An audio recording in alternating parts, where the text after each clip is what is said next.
I published that book, and then I felt God leading me in the direction of having a blog as an extension of that book. So within a few weeks after publishing Valley of Grace, then I came up with the website Valley of Grace that was supposed to be an extension of the book, but not knowing it was going to turn into something that was even bigger than that. You see what I'm saying? But when I started off, that was my intention to, so Valley of Grace was in May of 2018. And I started my website a few weeks later. And then I'm trying to think, was it 2019 that I did 3 books? That might have been 2019 that I did 3 books in a single year, 1 year. Yes. Wow. I mean, the thoughts just kept coming. Yes, because I did Broken Pieces that year. I want to say Broken Pieces might have been February of 2019. Yes. Wow, congratulations. Like 3 books in a one. It's a great achievement.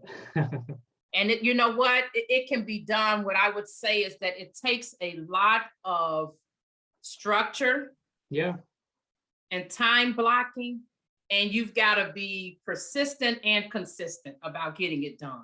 You see what I'm saying? Yeah, definitely. Yeah. You need lots of time and energy and focus in order to achieve something like that.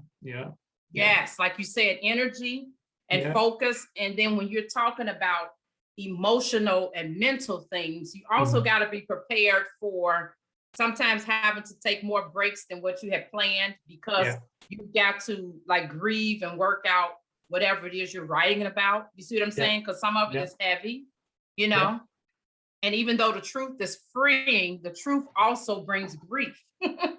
Definitely. So all of them books, are they related or like a different topics you talk about each of them books? You know what? Now my first book, that's my memoir. The first one that I published in March of 2016, but then earlier this year, I republished the whole thing. 200 more pages, 200 and something more pages. Right. Okay.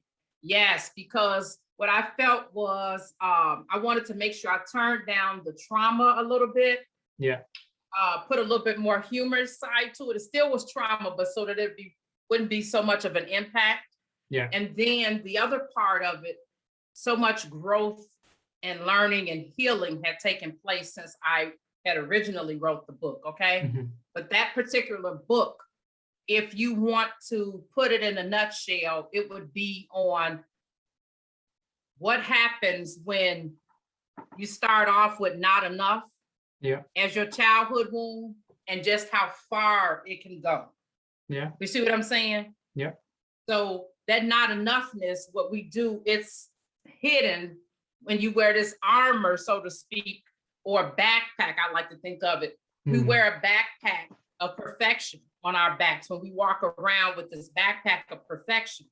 Underneath that backpack of perfectionism is that I am not enough armor. That's really what's underneath perfectionism. You're thinking, I am not enough. So basically, it talks, it tells my whole entire journey from start to finish of what plays out when you are not enough. You know what I'm saying? Yeah. And mine started out due to being abandoned by my dad as a kid. And so that's for the first one.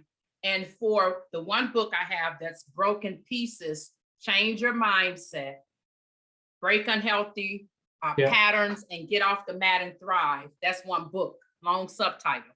But that particular book deals with what happened when you know that when you walk around thinking you're unworthy, that you don't have value. And so then you decide, I'm going to just settle.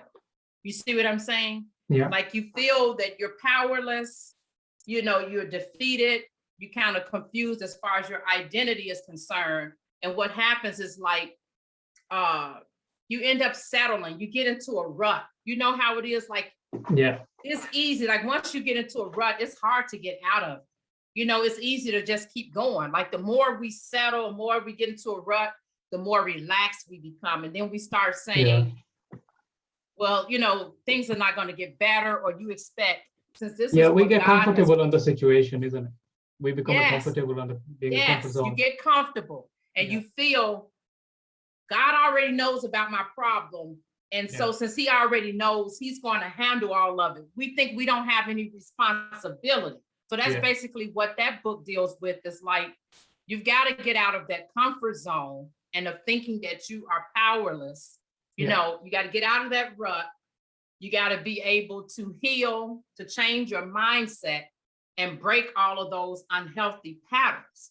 Mhm. And so I entitled that book Broken Pieces because broken pieces represents settling in Right. that comfort zone. What happens as a result? Yeah. Yeah, that's interesting. And I think a lot of people need that because we come across with it like, yeah, like you mentioned, God had a bad plan for me. Well, eventually, if you don't do anything, or they're playing video games or watching TV shows, it's nothing gonna change. If you wanna look for a different jobs, you have to apply for the job. Or if you're looking for a Right, good opportunity with the business, you start a business, or you're gonna become an actor, a sports person, you have to go out there, present yourself. The opportunity right. not gonna knock on your door. Yeah, I totally get that. Like, it's really important for people to read this book. And it just tells you, like, go out there and do something about it with your life, isn't it? Right. Yes. So, like, when I think about if someone said in a nutshell, what is all of the books? Yeah. What are the themes and the topics? They're around healing, around trauma, Yeah. around developing resilience, around getting rid of not enoughness. Yeah. You see what I'm saying? Yeah. They encompass all of that, you know, in a Wow. nutshell. Yeah. Basically, like the whole person, because it's not just dealing with, it's more of a holistic approach, I would say. It's not just dealing with the Mhm. emotional and mental, you know? Yeah. Mm-hmm. Yeah, that's great. Like, coming to the topic, like, which we're really passionate about and you wanted to talk about, which is toxic relationship for a woman. So Yes. how you came across with you want to work with a woman and solve the kind of uh, sort of problem solving scenario, like you could be working with like any business entrepreneurs or things like that on the mindset of things. Why did you choose working with a woman who has a toxic relationship? What made you choose the certain niche? Okay, the reason why I picked that particular topic is because I myself was in toxic Mhm. relationships. Right. My marriage lasted for 20 years by the time we got divorced, Yeah. but it was a toxic relationship. And a lot of times in toxic relationships, there are red flags early on, but we ignore them.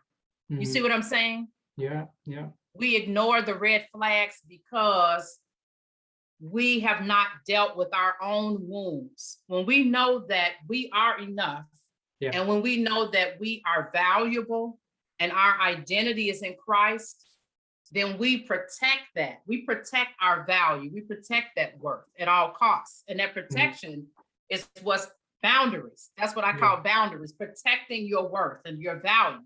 But when you don't know that you are valuable, when you walk around unworthy and unhealed from childhood wounds, then uh, you cannot make decisions accordingly. That's how you end up in the toxic relationships, because the Right. other person in that relationship, you're looking for them to provide for you what only God can give you.